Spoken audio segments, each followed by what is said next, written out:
नमस्कार दोस्तों, मैं शेखर बहुत बहुत स्वागत करता हूं अपने YouTube चैनल एग्जाम नाथ पे। जी हाँ, जैसा आप सभी जानते हैं, उत्तर प्रदेश पुलिस कांस्टेबल परीक्षा की तैयारी के लिए मैं एक वर्दी सीरीज जो कि प्रैक्टिस टेस्ट सीरीज है ये चला रहा हूं और डेली आपको एक प्रैक्टिस टेस्ट सीरीज मिल रही है। लगातार आप मेहनत भी कर रहे हैं। अब महज आपके सामने 4 से 5 दिन बचे हुए हैं। जी तोड़ मेहनत आपको करनी है और अब आपको खुश होके, बहुत ही खुश होकर के मेहनत करना है, क्योंकि कहा गया है अगर आप खुशी के लिए काम करोगे तो कभी खुशी आपको नहीं मिलती है, लेकिन अगर खुश होकर के काम करोगे तो निश्चित तौर पे कह रहा हूं भाइयों बहनों मेरे प्यारे दोस्तों, तो खुशी जरूर मिलती है। अगर आप किसी भी काम को खुश होकर करते हैं तो क्या होता है, आपको उसमें निश्चित तौर पे सफलता भी मिलती है। और जब आप सफल होते हैं तो यह दावे के साथ कह सकता हूं कि आपको खुशी जरूर मिलती है।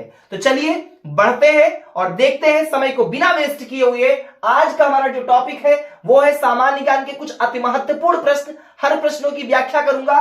Practice set 4 part 2। चलिए शुरू करते हैं आज की वीडियो। आज का मेरा जो पहला प्रश्न है वो पूछा गया है कि निम्न में से कौन सा भारतीय कृषि के क्षेत्र में, जी आपको बताना है, भारतीय कृषि के क्षेत्र में विशेष रूप से हरित क्रांति के बाद एक महत्वपूर्ण इनपुट बन गया है। जी आपको बताना है भारतीय कृषि के क्षेत्र में हरित क्रांति के बाद वो कौन सा जो है इनपुट है जो एक महत्वपूर्ण इनपुट बन गया है। आपके सामने ऑप्शंस है नलकूप, संकर बीज, उर्वरक या दुग्ध उत्पाद।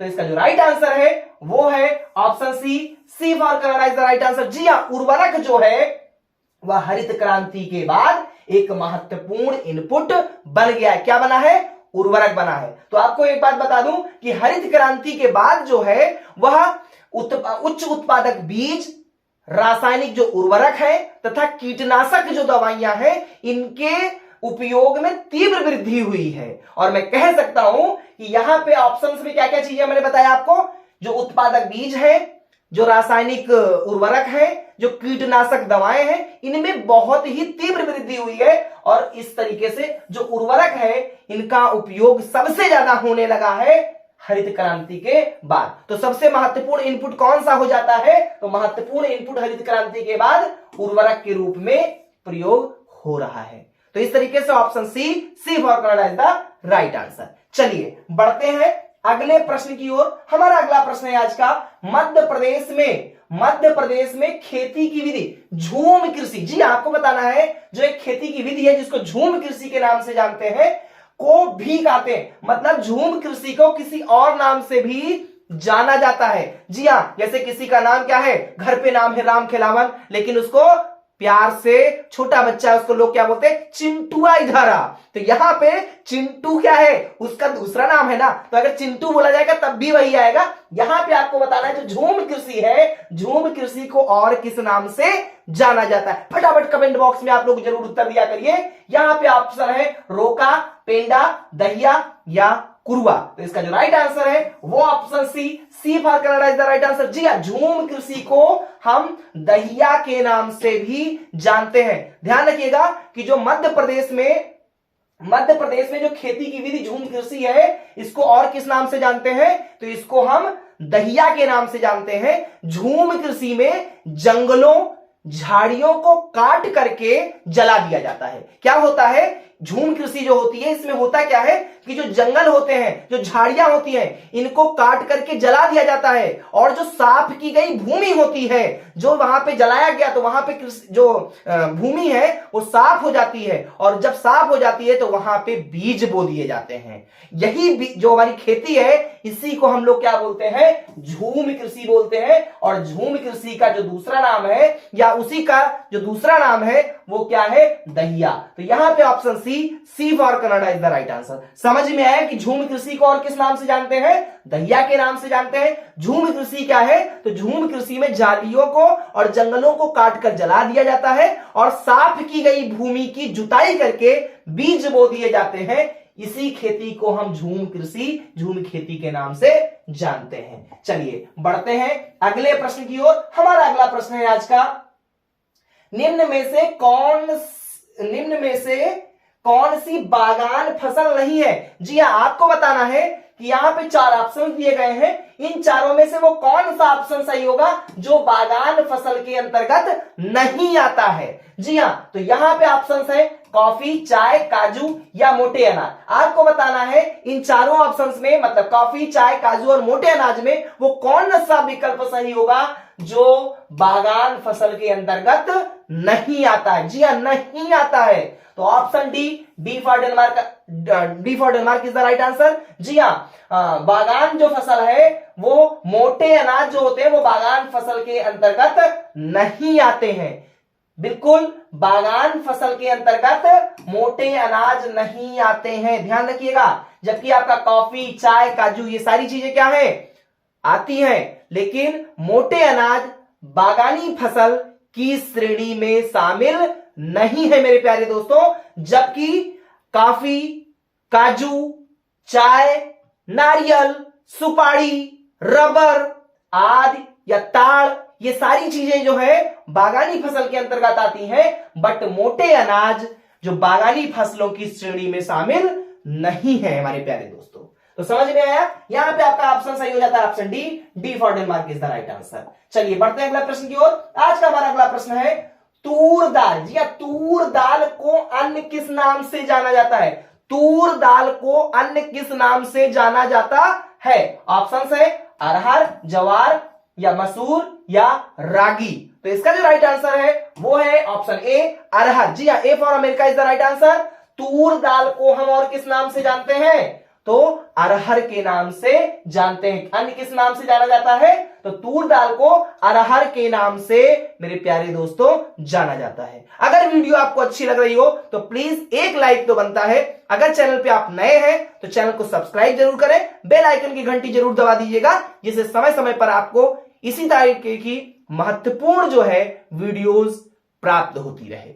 चलिए बढ़ते हैं अगले प्रश्न की ओर। आज का हमारा अगला प्रश्न है भारतीय मृदा में कमी है। जी हां, जो भारतीय मृदा है, मृदा मींस मिट्टी, तो जो भारतीय मृदा है उसमें किस चीज की कमी है? मैग्नीज की, कैल्शियम की, नाइट्रोजन की या फास्फोरस की? तो जी हां, इसका जो राइट आंसर है वो है option C for Canada is the right answer. भारतीय मृदा में किस चीज की कमी है? नाइट्रोजन की कमी है। किस चीज की कमी है मेरे प्यारे दोस्तों? तो भारतीय मृदा में नाइट्रोजन की कमी है। और अगर हम भारतीय मृदा में नाइट्रोजन की बात करें तो 0.03 से 0.07% क्या होता है? नाइट्रोजन पाई जाती है। किसमें? भारतीय मृदा में। ध्यान रखिएगा, 0.03 से 0.07% तक भारतीय मृदा में नाइट्रोजन पाई जाती है। ध्यान रखिएगा कितने प्रतिशत? तो 0.03 से लेकर के 0.07% तक भारतीय मृदा में नाइट्रोजन पाई जाती है। अगर हम ये भारतीय मृदा में पाई जाती है, अगर मैं बात करूं यूरोपीय या अमेरिकी मृदा में, तो यही चीज जो है थोड़ा बढ़ जाता है और वहां पे उसकी संख्या क्या है? वो है 0.10 से 0.17% तक है। कितना है? 0.10 टू 0.17%। जब ये यूरोपीय और अमेरिकी मृदा की मैंने बात किया है, ये नीचे वाला जो है ये यूरोपीय और अमेरिकी मृदा में नाइट्रोजन की प्रतिशत की मात्रा है, जबकि ऊपर जो मैंने लिखा है इस वाले में आपका क्या है? ये भारतीय मृदा में नाइट्रोजन की प्रतिशत की बात मैं कर रहा हूं। तो भारतीय मृदा में सबसे ज्यादा कम क्या है? नाइट्रोजन की कमी है।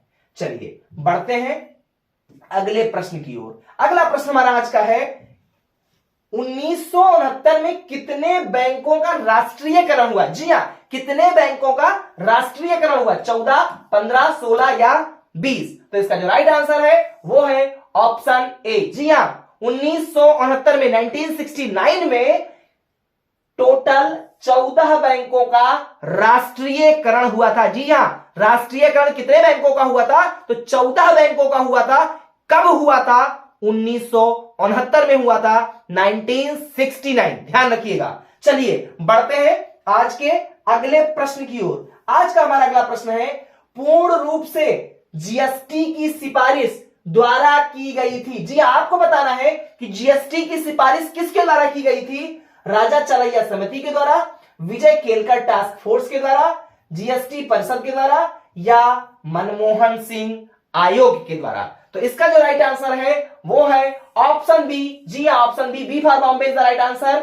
विजय केलकर टास्क फोर्स के द्वारा जीएसटी की सिफारिश की गई थी। किसके द्वारा की गई थी? विजय केलकर टास्क फोर्स के द्वारा जीएसटी की सिफारिश की गई थी। जीएसटी का फुल फॉर्म क्या होता है? Goods and service tax. क्या होता है? Goods and service tax, GST. और ये कैसा कर है? यह एक अप्रत्यक्ष कर है मेरे प्यारे दोस्तों। कैसा कर है?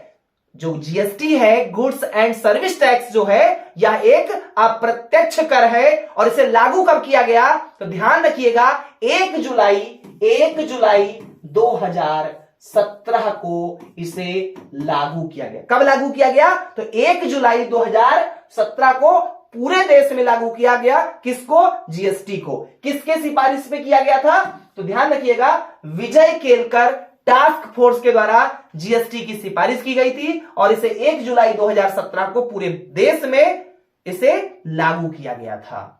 समझ में आया? यह एक अप्रत्यक्ष कर है। जीएसटी जो है, गुड्स एंड सर्विस टैक्स जो है, यह एक अप्रत्यक्ष कर है।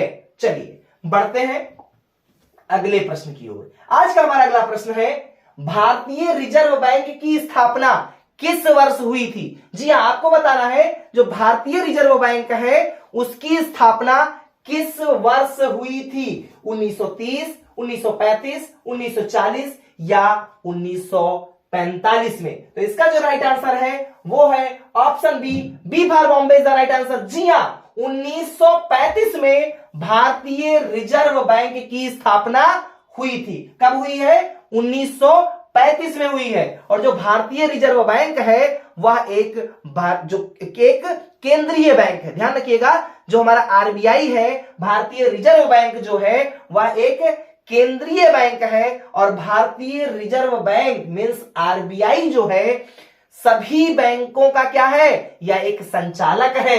इसकी स्थापना 1935 में तो हुई थी, लेकिन अगर डेट की बात की जाए तो ध्यान रखिएगा मेरे प्यारे दोस्तों 1 अप्रैल 1935 में हुई थी। और इसका जो मुख्यालय है वो कहां पे है? तो वो है मुंबई में। ध्यान रखिएगा कहां है? मुंबई में है। स्थापना कब हुई? 1 अप्रैल 1935 में हुई। केंद्रीय बैंक है और सभी बैंकों का क्या है? यह एक संचालक है। तो चलिए बढ़ते हैं आज के नेक्स्ट क्वेश्चन की ओर। आज का अगला प्रश्न है, नेशनल स्टॉक एक्सचेंज का मुख्यालय कहां है? जी हां, नेशनल स्टॉक एक्सचेंज जो है उसका मुख्यालय कहां है? चेन्नई में, दिल्ली में, मुंबई में या बेंगलुरु में? तो इसका जो राइट आंसर है वो है option C for Canada is the right answer. जी हां, नेशनल स्टॉक एक्सचेंज जो है इसका मुख्यालय कहां पे है? तो इसका मुख्यालय मुंबई में है। आपको एक और फैक्ट बता देता हूं कि जो नेशनल स्टॉक एक्सचेंज है वो भारत का सबसे बड़ा स्टॉक एक्सचेंज है। जी हां, जो नेशनल स्टॉक एक्सचेंज है वह भारत का सबसे बड़ा स्टॉक एक्सचेंज है। और इसकी स्थापना कब हुई थी? तो ध्यान रखिएगा इसकी स्थापना 1992 में हुई थी मेरे प्यारे दोस्तों। कब हुई थी? तो नेशनल स्टॉक एक्सचेंज की स्थापना 1992 में हुई और यह भारत का सबसे बड़ा स्टॉक एक्सचेंज है। क्लियर हो रहा है ना कॉन्सेप्ट? आपको बिल्कुल क्लियर होना चाहिए। अगर आपको वीडियो अच्छी लग रही है तो प्लीज, बार बार मुझे कहना नहीं अच्छा लगता है, आप लोग ज्यादा से ज्यादा अपने फ्रेंड सर्किल में शेयर किया करिए। आपका एक कमेंट, आपका एक लाइक मनोबल बढ़ाता है। हर एक जो हमारे ट्यूटर होते हैं हर का मनोबल बढ़ता है कि हाँ ठीक है, अगर आपको लगता है कि नहीं इसमें कहीं इंप्रूव करने की जरूरत है तो भी आप कमेंट बॉक्स में अपने सजेशन दे सकते हैं मेरे प्यारे दोस्तों। चलिए बढ़ते हैं अगले प्रश्न की ओर। अगला प्रश्न हमारा है कि भारत के संविधान में संघ शब्द, जी हां, भारत के संविधान में संघ शब्द जो है, भारत के संविधान में संघ शब्द का प्रयोग किस अनुच्छेद में किया गया है? आपको बताना है जो भारत के संविधान में संघ शब्द आया है वो उसका प्रयोग जो है किस अनुच्छेद में किया गया है? अनुच्छेद 34, अनुच्छेद 3, अनुच्छेद 13 या संविधान में कहीं भी नहीं इसका किया गया है? तो आपको बताना है, फटाफट कमेंट बॉक्स में आप लोग उत्तर दे सकते हैं। इसका जो राइट आंसर है वो है A for America is the right answer. जी हां, अनुच्छेद 34 में भारत के संविधान में जो संघ शब्द का प्रयोग किया गया है वो अनुच्छेद 34 में किया गया। कब किया गया है, कहां किया गया, तो अनुच्छेद 34 में भारत के संविधान में अनुच्छेद 34 में संघ शब्द का प्रयोग किया गया है मेरे प्यारे दोस्तों। चलिए बढ़ते हैं अगले प्रश्न की ओर। आज का हमारा अगला प्रश्न है, भारतीय संविधान के किस अनुच्छेद में अल्पसंख्यक वर्गों को, जी हां, अल्पसंख्यक वर्गों को अपनी रुचि की शिक्षा संस्थाओं की स्थापना और प्रशासन का अधिकार प्रदत्त है। आपको बताना है भारतीय संविधान के किस अनुच्छेद में जो अल्पसंख्यक वर्ग है उनको अपनी रुचि की शिक्षा संस्थाओं की स्थापना करने और अपने प्रशासन के अधिकार को दिया गया है। बिल्कुल, जो अल्पसंख्यक वर्ग है, जो अल्पसंख्यक समाज है, उनको अपनी शिक्षा संस्थाओं की स्थापना करने का और प्रशासन के अधिकार का पूरा पूरा हक दिया गया है। तो किस अनुच्छेद के अंतर्गत दिया गया है आपको बताना है, अनुच्छेद 29, अनुच्छेद 30, अनुच्छेद 31 या अनुच्छेद 33। तो इसका जो राइट आंसर है वो है ऑप्शन बी। जी हां, option B for Bombay is the right answer. अनुच्छेद 30 में अल्पसंख्यक वर्गों को अपनी रुचि की शिक्षा संस्थाओं की स्थापना और प्रशासन का अधिकार प्रदत्त है। ध्यान रखिएगा।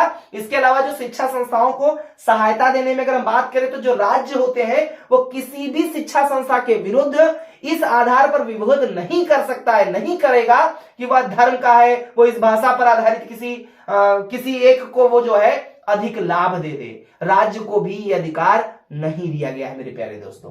तो चलिए बढ़ते हैं अगले प्रश्न की ओर।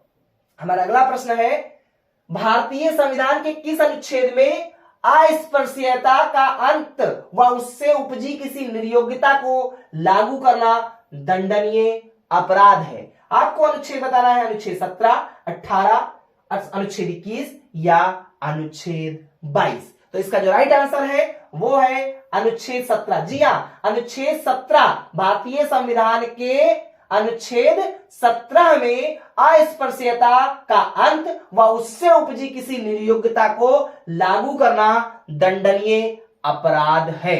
और इस अनुच्छेद का अगर हम बात करें, अनुच्छेद 17 का जो मूल उद्देश्य है वह समाज जो है, समाज से भेदभाव को खत्म करना है। जी हां, समाज से भेदभाव को खत्म करना ही अनुच्छेद 17 का मूल उद्देश्य है मेरे प्यारे दोस्तों। समझ में आया? अनुच्छेद 17 का जो मूल उद्देश्य है वो क्या है कि जो समाज में भेदभाव है उस भेदभाव को कहीं ना कहीं खत्म करने की बात हो रही है। चलिए बढ़ते हैं अगले प्रश्न की ओर। आज का हमारा अगला प्रश्न है, कौन सा अधिकार डॉक्टर अंबेडकर द्वारा, जी हां, डॉक्टर भीमराव अंबेडकर जी की बात हो रही है, बाबा साहब भीमराव अंबेडकर जी की बात हो रही है। पूछा गया प्रश्न कि कौन सा अधिकार डॉक्टर भीमराव अंबेडकर साहब द्वारा संविधान की हृदय एवं आत्मा कहा गया है? जी, आपको बताना है कि वो कौन सा अधिकार था जिसको डॉक्टर भीमराव अंबेडकर द्वारा संविधान का हृदय एवं आत्मा बोल दिया गया बाबा साहब के द्वारा। ऑप्शंस है समानता का अधिकार, अभिव्यक्ति का अधिकार, संवैधानिक उपचारों का सिद्धांत या धार्मिक स्वतंत्रता। तो जी हां, इसका जो राइट आंसर है वो है option C for Canada is the right answer. संवैधानिक उपचारों का सिद्धांत जो है उसे बाबा साहब भीमराव अंबेडकर ने भारतीय संविधान का हृदय एवं आत्मा कहा है। संविधान निर्माता जो डॉक्टर भीमराव अंबेडकर हैं उन्होंने अनुच्छेद 32 में ये जो संवैधानिक उपचारों का सिद्धांत जो है ये कहां पे आया है, तो ध्यान रखिएगा अनुच्छेद 32 में इसका वर्णन किया गया है। और अनुच्छेद 32 को ही डॉक्टर भीमराव अंबेडकर बाबा साहब ने उसे हृदय, भारतीय संविधान का हृदय एवं आत्मा कहा है। तो समझ में आ गया ना आपको? बिल्कुल समझ में आया होगा। अनुच्छेद 32 में संवैधानिक उपचारों का सिद्धांत की बात की गई है और संवैधानिक उपचारों के सिद्धांत का जो अधिकार है इसे बाबा साहब भीमराव अंबेडकर द्वारा संविधान का हृदय एवं आत्मा बोला गया है। चलिए बढ़ते हैं अगले प्रश्न की ओर। आज का हमारा अगला प्रश्न है, जी हां, तुम्हारा अगला प्रश्न है, संविधान में कितने वर्ष से कम आयु के बच्चों को श्रम का प्रावधान नहीं है? जी आपको बताना है कितने वर्ष से कम आयु के बच्चों को श्रम का प्रावधान नहीं है, मतलब वो मजदूरी नहीं कर सकते हैं। संविधान में कितने वर्ष से कम, तो आपको बताना है किस एज के से कम उम्र के बच्चे श्रम नहीं कर सकते हैं। 12 वर्ष, 13 वर्ष, 14 वर्ष या 15 वर्ष। तो इसका जो राइट आंसर है वो है option C for Canada is the right answer. जी हां, 14 वर्ष से कम आयु के बच्चों को श्रम का प्रावधान नहीं है। और इसका जो भारतीय संविधान के अनुच्छेद 24 में इसका वर्णन भी किया गया। ध्यान रखिएगा, भारतीय संविधान के अनुच्छेद 24 में वर्णन किया गया है कि 14 वर्ष से कम आयु के बच्चों को श्रम का प्रावधान नहीं है। 14 वर्ष से कम के बच्चे मजदूरी नहीं कर सकते हैं, यह बात भारतीय संविधान के अनुच्छेद 24 में बताई गई है। चलिए बढ़ते हैं अगले प्रश्न की ओर। आज का अगला प्रश्न है, महर्षि वाल्मीकि का आश्रम ब्रह्मवर्त में स्थित था, जो वर्तमान में उत्तर प्रदेश के में है। किस जगह पर आज, मतलब वर्तमान समय में वो जो ब्रह्मवर्त जगह थी जो कि महर्षि वाल्मीकि का आश्रम हुआ करता था, वो वर्तमान में उत्तर प्रदेश के किस जगह में है? बिठूर में है, सीतापुर में है, वाराणसी में है या इलाहाबाद में है? तो जी इसका जो राइट आंसर है वो है option A for America is the right answer. Bithoor में महर्षि वाल्मीकि का जो आश्रम है वो ब्रह्मवर्त में स्थित था, लेकिन वर्तमान में वह उत्तर प्रदेश के बिठूर में स्थित है। जो अगर हम बात करें महर्षि वाल्मीकि, तो महर्षि वाल्मीकि का जो आश्रम हुआ करता था, जो ब्रह्मवर्त में कभी हुआ करता था, वो आज वर्तमान समय में बिठूर में है। महर्षि वाल्मीकि का वह स्थल जहां महर्षि वाल्मीकि ने बैठ करके महाकाव्य रामायण की रचना की थी, ये वही जगह है मेरे प्यारे दोस्तों। जी हां, महर्षि वाल्मीकि ने क्या किया था, यहीं पे बैठ करके महाकाव्य रामायण की रचना की थी। और यही वो जगह है जब माता सीता को निर्वासित किया गया था रामचंद्र जी के द्वारा, तो उन्होंने यहीं पे शरण लिया था। इसी आश्रम में ही लव और कुश जैसे पुत्रों को यहीं इसी आश्रम में जन्म दिया था माता सीता ने। तो बिल्कुल कॉन्सेप्ट क्लियर हो गया। कहां पे स्थित है वर्तमान में? बिठूर में है। पहले कहां था? ब्रह्मवर्त में था। ये कौन सा स्थल है? तो महर्षि वाल्मीकि ने यहीं पे बैठ करके, ये वही आश्रम है जो आज बिठूर में है, जहां पे बैठ करके महाकाव्य रामायण की रचना की थी और माता सीता ने निर्वासित होने के बाद लव कुश जैसे पुत्रों को जन्म भी इसी आश्रम में दिया था। चलिए बढ़ते हैं अगले प्रश्न की ओर। आज का अगला प्रश्न है, राष्ट्रीय कवि, जी हां, राष्ट्रीय कवि मैथिली शरण गुप्त का जन्म उत्तर प्रदेश के में हुआ था।